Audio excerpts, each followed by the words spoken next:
back to our cooking show. I'm Aunt Cindy. This is my sidekick. Hey, I'm Emo Dixie. We're just here swinging.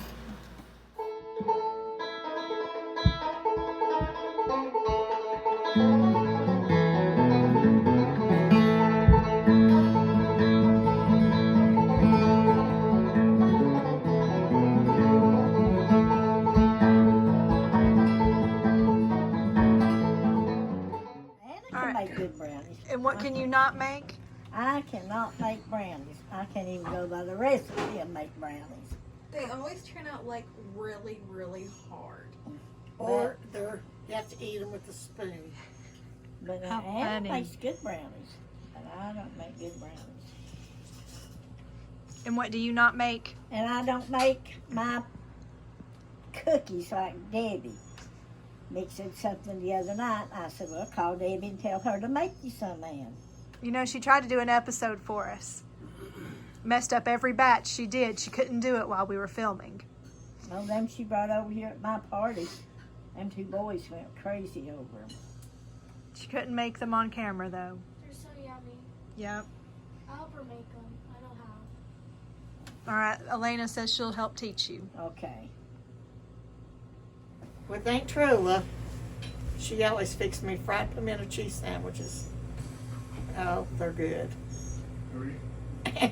With Aunt Norma, it's really simple because back in our day, they didn't have that nice icing on Pop-Tarts. So we would take and bake our Pop-Tarts, put butter on them, and sprinkle sugar on them. And with Aunt Judy, she always made those things, but we were little, I don't know how she made them. Skediddles or Skediddles or whatever she called them. And with Aunt Blanche, when she come home, we always had tomato and mayonnaise sandwiches. And then at bedtime, she said, we have to eat a dish of ice cream because ice cream makes you sleep better. And what about Evelyn? Aunt Evelyn makes the best apple walnut cake. It's delicious.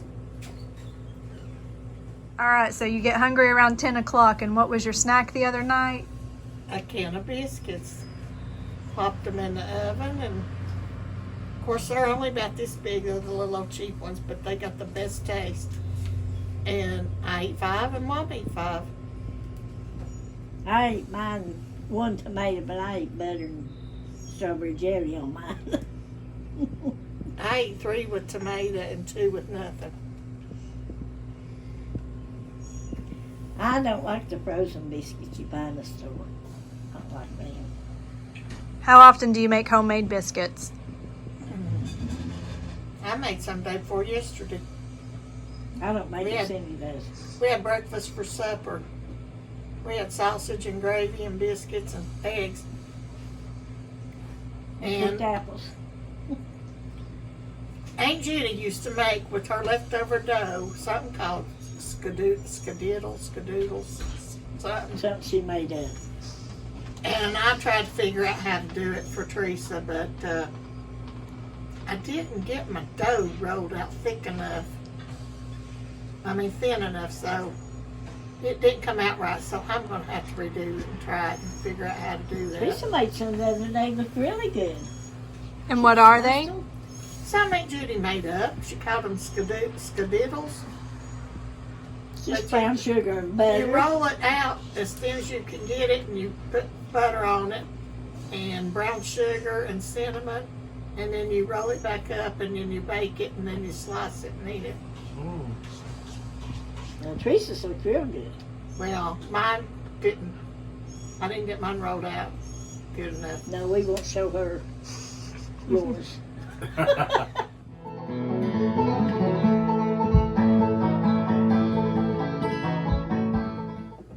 All right, talk like an Appalachian. Take 1.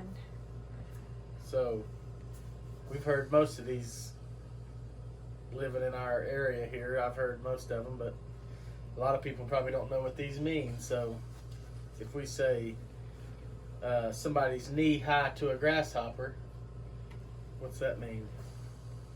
It's short, Yeah, like me. little. Yep. No need to buy the cow when you can get your milk for free. I won't go there on that one, what I think that means. That's what it says here. He says, this one doesn't need much of an explanation. I'll let you form your own conclusions. Right? Rob Peter to pay Paul. That's when you don't have no money. You're taking all one to pay the other one. You're taking out your bill money to pay another bill, and you gotta wait till you get paid again to pay another bill. We do that pretty often. Yeah. I don't chew my cabbage twice. I hadn't heard that one before. I What's haven't that heard one that mean? one either. Well, it says, I'm not going to repeat myself. That's a good one. You tell somebody, I'll give you what for. Or actually, it's more like, I'll give you what for. What does that one mean? Just tell them what you think. What does it mean when you jumped out of the frying pan into the fire? You jumped out of a bad situation and got right back into a worse situation. We've all been there. There's a fox in the hen house. Which means somebody's a cheat. Somewhere you don't need to be. Yeah. Okay. Was you born in a barn? Shut the door. I say that pretty often. I actually lived in a barn. I built my house, my first husband. We built our house in a barn. And once you got in the house, you had no idea you were in a barn. And from the barn, you could not tell there was a house inside. And it was a beautiful house. So you really were in a barn. I really was in a barn. Did you still have to shut the door? Not the barn door. Just the screen door on the back porch inside the barn. Well, this one I heard the other day, matter of fact. Somebody said, if they say fit to be tied, what does that mean?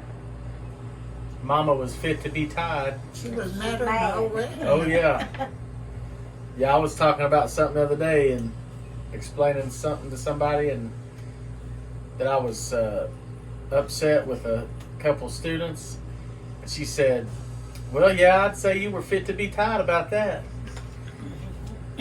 I said, well, yeah.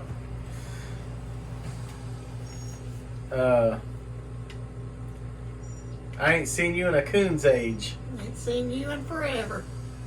For a long time.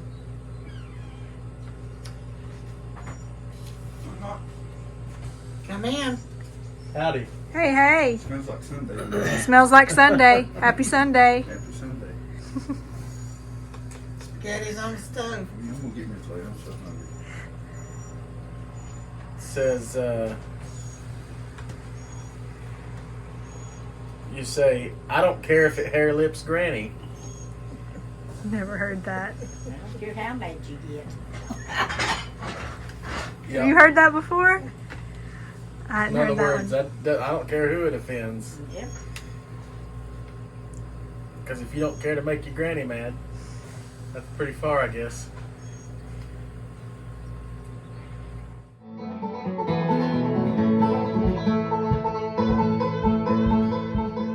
Hi, I'm Teresa. I am Granny's niece from Pennsylvania, and I am Aunt Judy's daughter. And for those of you that follow the channel know that we lost my mom in April. So today I want to show you one of my favorite recipes my mom ever made. She called them Skediddles, which I do believe was a made-up recipe, but it was one of my favorite childhood memories with her. Alright, so today I'm going to show you how we make Skediddles. I do believe that is a made-up word that my mama made, but this is what we do. We take our leftover dough from our biscuits, We're gonna roll it out. Not super thin, but about like that. So after you have your dough rolled out, I'm gonna take some butter. Honestly, maybe 1 tablespoon. There's no real measurements to this. You're gonna coat that with butter.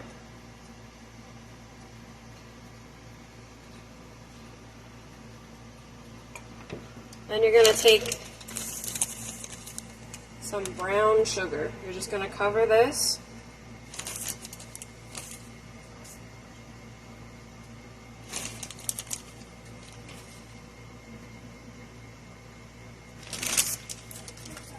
Now you're gonna roll it up.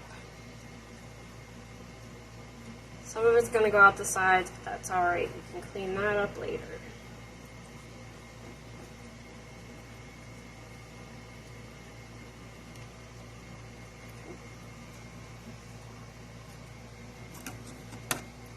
Then you are going to slice it, just thin slices.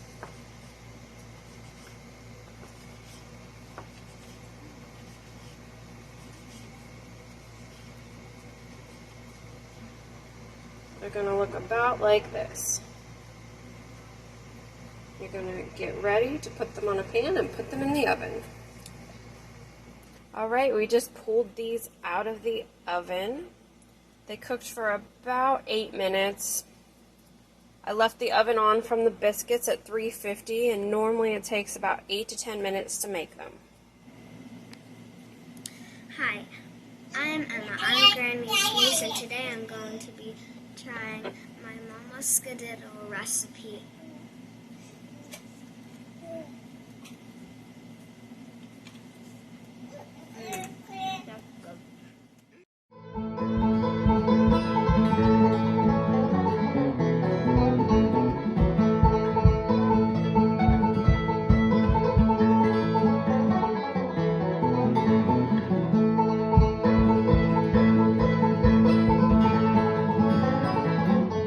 Y'all come back and see us now. You hear?